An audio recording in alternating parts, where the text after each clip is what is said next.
সাদিক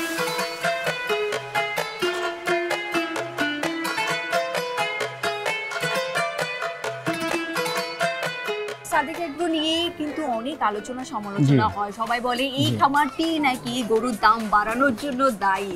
এই গরুগুলো কেন আসলে ক্রেতারা পছন্দ করবে, গত বছরের তুলনায় এই বছর কেমন দেখছে? আমি একটু জানতে চাই দামটা কেমন ভাইয়া রাখেন?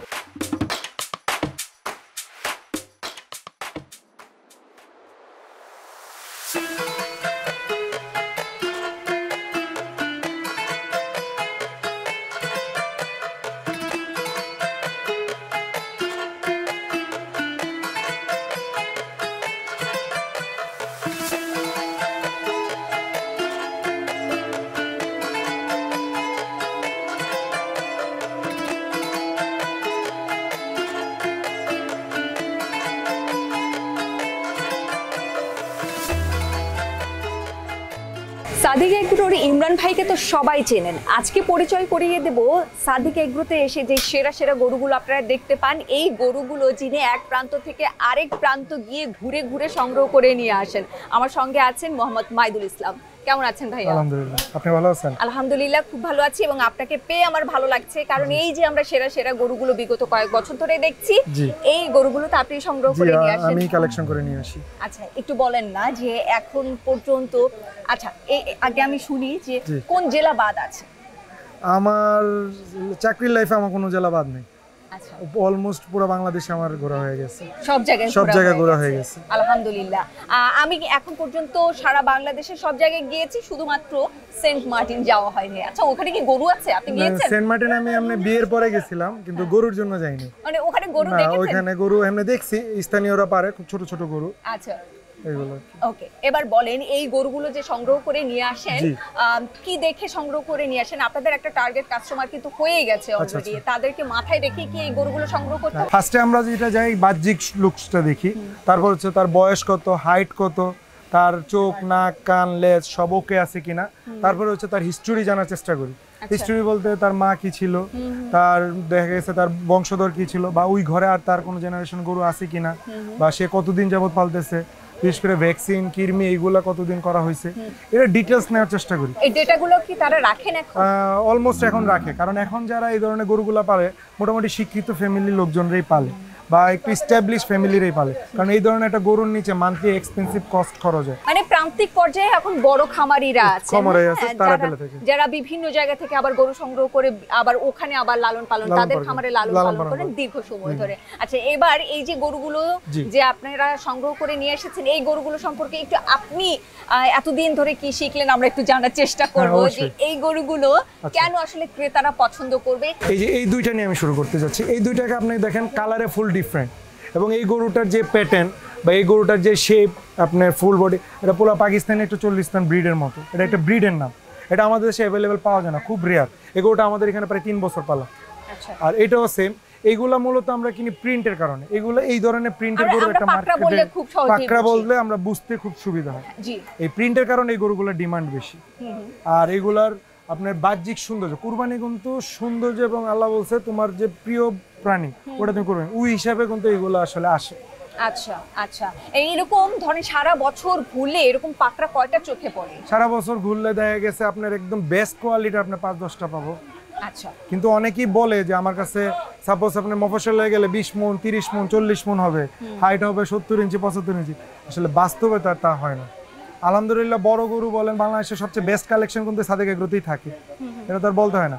ওই হিসাবে আমরা যে কালেকশন করি, আমরা কিন্তু কখনো বলি না যেটা 1500 কেজি হবে, 1400 কেজি, 1200 কেজি হবে। স্কেলে আছে, যা হবে আপনারা সবাই ওপেন ফ্রি দেখতে পারতেছেন। আর এতদিনে গরু দেখতে দেখতে তো আপনারা আমাদের একটা আউট নলেজ কত হবে? আচ্ছা, আমাকে একটু বলেন না এইটার ওজন কত হবে আর এটার ওজন কত হবে? এগুলা 750, 1500 করে আছে। 750 থেকে 1500 এরকম ভিতর আছে। আচ্ছা, এরপরে এগুলা এটা হচ্ছে ব্ল্যাক একটা শাহিওয়াল, আর এটার মধ্যে ফুল ব্ল্যাকেরই পার্সেন্টেজ বেশি, তবে এটার মধ্যে কিছুটা ফ্রিজিয়ান একটা ব্লাড লাইন আছে, তবে শাহিওয়ালের পার্সেন্টেজটাই বেশি। বছরের সংগ্রহশালে আমার ব্ল্যাক শাহিওয়াল আছে প্রায় 10-12টা। এমনি ব্রাহ্মা ক্রস আছে অনেকগুলা, তো ব্রাহ্মা ক্রস আর ব্ল্যাক শাহিওয়াল তো ডিফারেন্ট। তো সেই হিসাবে ব্ল্যাক শাহিওয়াল গুলো আসলে একটু রেয়ার, কারণ এটা এখন অ্যাভেলেবেল ওইরকম ব্রিডিং এ কেউ যায় না, ওই রেড এর প্রতি একটা আকর্ষণ বেশি, এই হিসাবে ব্ল্যাকটা এখন পাওয়া যায় কম। আচ্ছা, এটা দেখে একটু কেমন লাগছে আপনারা আমাদের কমেন্ট করে জানাতে পারেন। ও একটু হাইটে আছে তো, যার কারণে আমি জানি না ঠিকঠাক ওদেরকে দেখাতে পারছি কিনা। এটা ব্ল্যাক শাহিওয়াল দেখতে খুবই সুন্দর হয়, আপনার কি মনে হয় এটা 100-তে 100? হ্যাঁ আলহামদুলিল্লাহ 100-তে 100, কারণ ফুল জেড ব্ল্যাক শাহিওয়ালের একটা ডিমান্ড আছে মার্কেটে।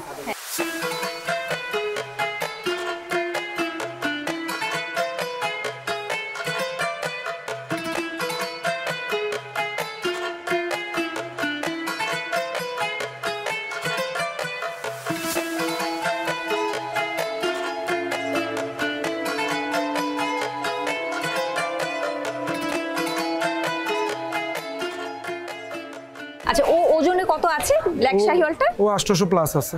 আচ্ছা, এই পরেরটা? এটা ব্রাহ্মার সাথে ক্রস। আমাদের যে লোকাল যে ব্রাহ্মার সাথে যে আমরা শাহিওয়ালের ক্রস দিয়ে থাকি ওই ব্রিডের মূলত এটা বাচ্চা। এটা আমাদের এখানে আছে প্রায় 1 বছরের কাছাকাছি। ওর মুখমণ্ডলটা কিন্তু সুন্দর, ওই ব্রাহ্মার কারণে ওর গেটআপটা একটু অন্যরকম আসছে। আর ওই যে আপনি ফ্রন্ট সাইড আর ব্যাক সাইড দেখবেন, মানে এটা গোল শেপ, ইউ শেপ যেটাকে আমরা বলে থাকি। ওর কিন্তু এইভাবে কম, কিন্তু ওর ওয়েট অনেক বেশি, প্রায় অলমোস্ট এটার কাছাকাছি ওয়েট আছে। আচ্ছা, ওকে কোথা থেকে এনেছেন মনে আছে? ওকে আমরা চিটাং থেকে এনেছি। ও আচ্ছা, ওকে, ঠিক আছে। এরপরেরটা? হ্যাঁ, এরপর এটা হচ্ছে আমাদের যে চুয়াডাঙ্গা মেলা গেল, আমাদের যে ফেয়ার হলো, ওই ফেয়ার থেকে এটা পারচেজ করা। আচ্ছা, তখন কত ওজন ছিল? তখন এটা ওজন ছিল 750 সামথিং। আচ্ছা, আর এখানে নিয়ে আসার পরে এখন 800 কেজি কাছাকাছি ওয়েট আছে। হয়েছে যেরকমটা আশা করেছিলেন সেরকমটা হয়েছে? হ্যাঁ আলহামদুলিল্লাহ হয়েছে। আলহামদুলিল্লাহ। পরেরটা একটা খুব সুন্দর একটা গরু, এটাকে আমরা শখ করে নাম দিয়েছি টিয়া পাখি। টিয়া পাখি, ওর ফেস কাটিংটার জন্য ওকে এই নামটা দেওয়া আর কি। আচ্ছা, ওর লেন্থ ভালো, ওয়েট ভালো, এবং ওর কালারটা খুব সুন্দর। এটাকে বলা হয় বিস্কিট কালার। আমাদের মানে কাস্টমারদের পর্যন্ত আমরা বিস্কিট কালার বলে থাকি।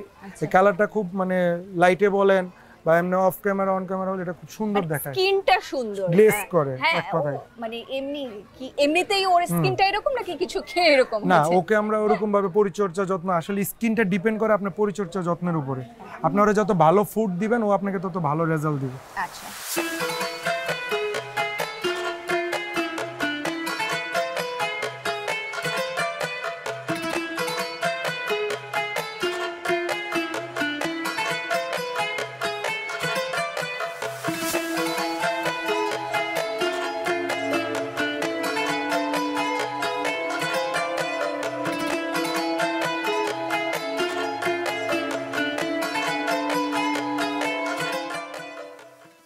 4টি অস্ট্রাল সাথে ডিসপ্লেতে রাখা আছে, এবং সেই সাথে আছেন পরশ ভাই। কেমন আছেন? জি আলহামদুলিল্লাহ ভালো আছি, আপনি কেমন আছেন? আলহামদুলিল্লাহ খুব ভালো আছি।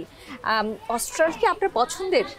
অস্ট্রালটা আসলে মানে আমাদের আসলে ফার্স্ট চয়েসে থাকে না নরমালি। আমার যদি পার্সোনাল বলেন, আমার পার্সোনাল ফার্স্ট চয়েসে না, তবে আসলে অনেকের অস্ট্রালটা খুব ভালো লাগে। এর জন্য আসলে সবসময় সাদিক এগ্রোতে আপনারা দেখবেন যে প্রত্যেক বছরে অনেক বড় বড় অস্ট্রাল রাখা হয়, কারণ আসলে অস্ট্রালগুলো অনেক বড় হয়। আর দেখা যায় যে দেশাল যে গরুগুলো থাকে বা সাইওয়াল যে গরুগুলো থাকে সবগুলো আসলে এরকম বড় সাইজের হয় না। দেখা যায় যে আপনার 1000টার মধ্যে হয়তো বা একটা হয়, বা অনেক সময় আরো বেশি অ্যামাউন্টের মধ্যে হয়তো একটা দুটো ওইরকম সাইজের হয়। তো দেশে আসলে অনেকে অনেক বড় গরু পছন্দ করে, দেশে অস্ট্রালটা আসলে তারা নিয়ে থাকে। অস্ট্রাল সিলেকশনের ক্ষেত্রেও কিন্তু কয়েকটা জিনিস খুব মাথায় রাখতে হয়, মানে হলেই হবে না। এটাকে যদি খামারে আনতে হয় এবং ভালো একজন ক্রেতার কাছে যদি দিতে হয়, তাহলে এর কয়েকটি বৈশিষ্ট্য মাথায় রেখে তারপরে এগুলোকে আনতে হবে। জি জি, আমরা আসলে সবসময় একটা জিনিস খেয়াল করে থাকি যে গরুর স্ট্রাকচার, গরুর পাগুলো কিরকম মোটা। কারণ আসলে অস্ট্রাল যারা আসলে ক্রয় করে থাকে যে কাস্টমাররা, তারা আসলে খুব বড় সাইজের না হলে সাধারণত নিতে চায় না। তো এই জন্য আসলে আমরা বড় সাইজ হবে বা বড় হবে এইরকম আসলে ফিচার্সগুলো দেখেই অস্ট্রালগুলো কালেক্ট করি। আর অস্ট্রাল খালি কালেক্ট করলেই হবে না, অস্ট্রালের আসলে পাও দেখি আমরা। এছাড়া ওদের আপনার অনেকগুলো দেখবেন আপনার সাইওয়ালের সাথে আপনার হোলস্টেইনের ক্রস থাকে, তো ওগুলোর আপনার সামনে দিয়ে একটু লতি থাকে, তো ওগুলো অনেকে পছন্দ করে। আর কিছু অস্ট্রাল হয় যেগুলি মানে হাই পার্সেন্টেজ অস্ট্রাল যেগুলো হয়ে থাকে, তো ওদের আপনার এরকম লতি থাকবে না। হ্যাঁ, আবার কিছু কিছু হোলস্টেইন ক্রসের আপনার সাইওয়ালের সাথে ক্রস যেগুলো থাকে ওগুলো দেখবেন একটু চুটও থাকে। তো আসলে এক একজনের কাস্টমারের এক একটা মানে পছন্দ, তো ওগুলো আসলে আমরা মাথায় রেখেই আসলে গরুগুলো কালেক্ট করে থাকি। মানে হাইটটা ভালো হইতে হবে। জি জি, যদি এটা নিতে হয় তাহলে হাইট ভালো হতে হবে। আর যদি আমরা এই গরুটি নিয়ে কথা বলি, আপনি বলছিলেন যে ওর হচ্ছে যে সামনের দিকে, হ্যাঁ, বাইরে এই যে আমাদের যেরকম একটা শোল্ডার আছে না, ওটা দেখলে মনে হয় যে ওরও এটা একটা শোল্ডার, তাই না? এই ধরনের গরু খুব পছন্দ করে। ও এখন ওজনে কত? ও এখন 950 কেজি প্লাস আছে। 950 কেজি। আচ্ছা, কয় দাঁতে আছে? ও আপনার 4 দাঁত শেষ, ওর নতুন 6 দাঁত উঠবে। আচ্ছা, কোরবানির জন্য ও রেডি আছে। যদি এই ওজনের অস্ট্রাল কেউ চান তাহলে কিন্তু ওকে দেখতে পারেন। ও সামনাসামনি তো দেখতে পাচ্ছেন, স্ক্রিনে নিশ্চয়ই দেখছেন হাঁটছে, কত সুন্দরভাবে হাঁটছে, দেখে মাশাআল্লাহ মাশাআল্লাহ, প্রিন্টটাও সুন্দর। এর পরেরটাতে চলে যাই, ওর ওজন কত হবে? ওর ওজন টন প্লাস আছে, 1000 কেজির উপরে আছে একদম। এটা স্কেল করা হচ্ছে লাস্ট কবে? এটা আমাদের এখন তো আসলে রেগুলারই গরু বের করা হয়, তো আপনার ওর ওজন 2-3 দিন আগেই করা হয়েছে এবং ও একটু দুষ্টু, আপনারা হয়তো দেখেছেন, অনেক দুষ্টামি করে আর কি। হ্যাঁ হ্যাঁ, দুষ্টুমির পাশাপাশি দেখতেও সুন্দর, নেয়ার মতো। যদি এই ধরনের গরু আপনারা নিতে চান তাহলে ওকে কিন্তু দেখতে পারেন, মাশাআল্লাহ খুবই সুন্দর। পরেরটাও আপনার 1 টনের উপরে আছে। আমাদের আসলে এই বছরে হোলস্টেইন যে কয়টা আছে অনেকগুলোই আছে, প্রায় আপনার 30-40টার উপরে আছে। তো আপনার ম্যাক্সিমাম বলা যায় যে আপনার 1 টনের উপরে আছে। কিছু হয়তো বা আপনার 900 কেজি 950 কেজির আছে, but most of the number আপনার 1 টন প্লাস। আমাদের হাইয়েস্ট ওয়েটের যেটা ওটা হলো 1200 কেজি প্লাস, ওটা আসলে আজকে বের করি নাই, ওটা ইনশাল্লাহ আমি পরবর্তীতে বের করে দেখাবো ইনশাআল্লাহ ইনশাআল্লাহ।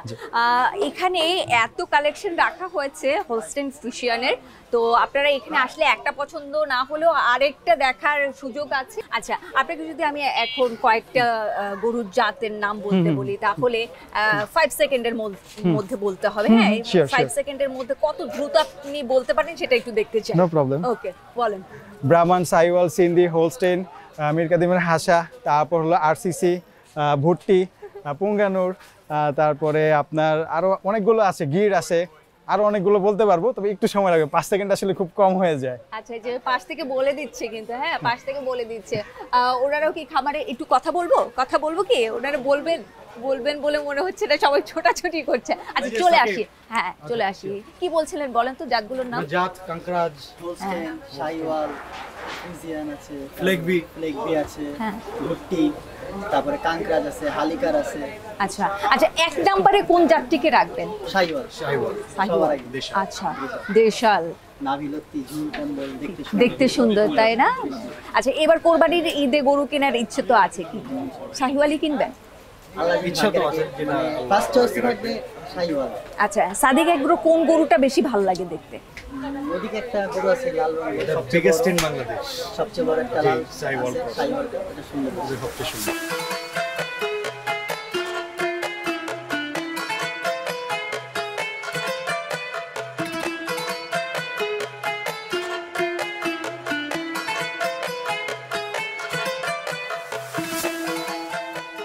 গরু দেখতে দেখতে তো দেখছিলাম যে ক্রেতারা আসছিলেন, তাদের মধ্যে একজনকে পেয়েছি যিনি দুটো গরু পছন্দ করেছেন। আমার মনে হচ্ছে যে ওনার সাথে একটু কথা বলা যায় কিনা, একটু কথা বলতে চাই, ওনার অনুভূতি সম্পর্কে একটু জানতে চাইবো। আগে একটু জানি কেমন আছেন আপনি? আলহামদুলিল্লাহ ভালো আছি, আপনি ভালো আছেন? আলহামদুলিল্লাহ খুব ভালো আছি। এই দুটো গরুই কেনা হচ্ছে? হ্যাঁ ইনশাআল্লাহ, আমার এখানে আরো দুটো আছে, আরেকটা সেটাও এখানে দুটো আছে, আচ্ছা, মোট 4টা আগে কেনা কি হয়েছে। বুকিং দেওয়া ছিল? মোটামুটি ঈদের পরেই কেনা, রমজান ঈদের পরে কিছুদিন পরে বুকিং করা। তাহলে আজকে দেখতে আসা হয়েছে? আজকে আমি জাস্ট দেখতে আসছি, মানে কি পজিশন, ও কেমন আছে একটু আদর করলাম, আমার ছেলেকে নিয়ে আসছি। আচ্ছা আচ্ছা, তো একটু আর কি মেনলি বেসিক্যালি একটু দেখা এবং একটু আদর করা, কি রকম আছে দেখার জন্যই মেনলি আসা। তাহলে যখন কিনেছিলেন তখন ওর ওজন কত ছিল? এই গরুটার ওয়েট ছিল 635। ওটা জি। আচ্ছা, আর এটা ছিল 600, বা 2-3 কেজি কম ছিল, বিলো ছিল। তো আসলে মানে মূল বিষয়টা হচ্ছে গরু কতটা বাড়বে আসলে ওইভাবে তো ডিক্লেয়ার দিয়ে বলা যায় না, এটা আসলে আল্লাহ পাকের জিনিস, আল্লাহ পাকের দেওয়া জিনিস, আল্লাহ পাকই বলতে পারবে কি হবে। মূল বিষয়টা ছিল যে যত্নের যেন কোনো ঘাটতি না হয়। তো আমার ইমরান ভাইয়ের কাছে বলার এটাই ছিল যে, ইমরান বেসিক্যালি আমার বন্ধু, আমরা একসাথে পড়াশোনা করেছি, তো আমার কাছে ওর চাওয়া ছিল এটা যে গরু আসলে বাড়বে কি কমবে ওটা কোনো বিষয় না, গরুর যেন ওর যেন কোনো ঘাটতি না হয়, ওর যেন ওর যত্নটা যেন ঠিক থাকে, তাহলে গরু এমনিই পারে, আসলে 1 মাসে গরু এমনিই পারবে যদি যত্ন ঠিক থাকে। তো মাশাআল্লাহ আজকে আমি যা দেখলাম আমার গরু এটা মনে করেন 30 to 35 কেজি আপ হয়েছে এই গরুটা। কি খাওয়াচ্ছে এখানে, কি খাবার দেয়া হচ্ছে সেটা কি জানতে চেয়েছেন? হ্যাঁ আমি বেসিক্যালি জানি, আমরা আসলে মানে গরুর প্রতি শৌখিনতা আমার অনেক, আমাদের যে বন্ধু বান্ধব আছে, আমার ছেলে সবার অনেক, আমার আরও একটা বন্ধুর ফার্ম আছে, প্লাস এই ফার্মে আমরা খুব রেগুলারই আমরা এখানে যাতায়াত করি। সো আমাদের একটা ধারণা আছে, আমরা গরু বাইরে থেকে অনেক সময় কিনি, তো এগুলো আসলে দানাদার খাবার এখন একবেলা দুপুরে চলতেছে, কারণ অনেক গরম পড়ে গেছে তো, নাহলে 2 বেলা দানাদার হয়। এখন কিছুদিন ধরে ওদের একবেলা দানা চলতেছে আর 2 বেলা ঘাস খড় চলতেছে। এবার যে প্রশ্নটি করতে চাই, এই প্রশ্নের আমি একটা অনেস্ট রিপ্লাই চাই আপনার কাছ থেকে। মানে বন্ধু বলে এটাকে কিন্তু ইগনোর করা যাবে না বা গোপন রাখা যাবে না। আমি একটু জানতে চাই দামটা কেমন ভাইয়া রাখেন? আমি অ্যাকচুয়ালি 4টা গরু নিয়েছি, হ্যাঁ, তো ও টোটালি একটা দাম ওর সাথে আমার ডিল হয়েছে। তো এখন আসলে ও কোনটাকে কত ধরছে এটা আসলে ওর মেজারমেন্টে আছে, আমিও কিছুটা বুঝি, কিন্তু ওইটা আমি আসলে মানে সিঙ্গেল ওয়াইজ আমি প্রাইসিংটা আর ভাগ করি নাই। আমি বুঝতে পেরেছি যে ও 4টার মধ্যে কোনটাকে কি প্রাইস ধরছে, বাট আলাদা কোনোভাবে দাম হয়নি, টোটাল একটা দাম হয়েছে। আর বেসিক্যালি সাদিক এগ্রো ফার্মটা তো অ্যাকচুয়ালি মানে বাংলাদেশে এইভাবে যে ফার্মিং করা যায় এই জিনিসের প্রতিষ্ঠাতে হচ্ছে সাদিক এগ্রো ইমরান। কিন্তু সাদিক এগ্রো নিয়ে কিন্তু অনেক আলোচনা সমালোচনা হয়, সবাই বলে এই খামারটি নাকি গরুর দাম বাড়ানোর জন্য দায়ী। হ্যাঁ, এই ব্যাপারে আপনি কি বলেন? না, এটা আসলে অনেকের এক একজনের একটা ভিন্ন মত থাকতেই পারে। আমি বেসিক্যালি এটা বলতে চাই, আমি যেহেতু নিজে প্রতি বছর এখানে গরু কিনি, ওর এখানে গরুর পরিচর্যা, এখানকার সেবা, এখানে সব কিছু অন্য সবার চেয়ে আলাদা। কারণ আমরা তো বিভিন্ন ফার্মে যাই, আপনি ওর এখানে গরুর স্কিনের যে পলিশ দেখবেন, যে কালার দেখবেন, গরুর আপনার যে শেপ দেখবেন, এটা হয়তো আপনি অন্য ফার্মে গেলে 100 গরু থেকে 2-1টা দেখতে পারবেন, ওর এখানে 100টার মধ্যে 90টাই দেখতে পারবেন। সো আপনি যখন একটা ভালো জিনিস পলিশ জিনিস কিনতে যাবেন, তখন ওটা ওই গরুটা ওর কিনতেও আপনার প্রাইজিংটা বেশি হয়, পরিচর্যা বেশি হয়। আপনি বলতে পারেন যে আমার বন্ধু দেখে আমি বলছি তাই না, আমাদের আরও 2-1টা বন্ধু ফার্ম আছে, আমি নিজেও একটা ফার্মের জন্য অনেক গরু নিজের থেকে পরিচালনা করি বা কেনাকাটা করি। তো আমি দেখি যে আসলে যেই গরুটার কোয়ালিটি যেরকম ওইটার উপরে আপনাকে প্রাইস দিতে হবে। মেনলি ওর জাত ও বংশের উপর হচ্ছে প্রাইস, ওর ওয়েটের উপরে কখনো প্রাইস দিয়ে কেনা যায় না। এই কারণেই ওর এখানে আপনি গরু দেখছেন সব বাছাইকৃত গরু, সো কেনাটাও বেশি, পরিচর্যা কস্টিংও বেশি, সব আপনার প্রাইস একটু বেশি চিন্তা ভাবনা করেই আসতে হবে। সো আপনি জিনিসটাও বেশি ভালো বেটার পাচ্ছেন।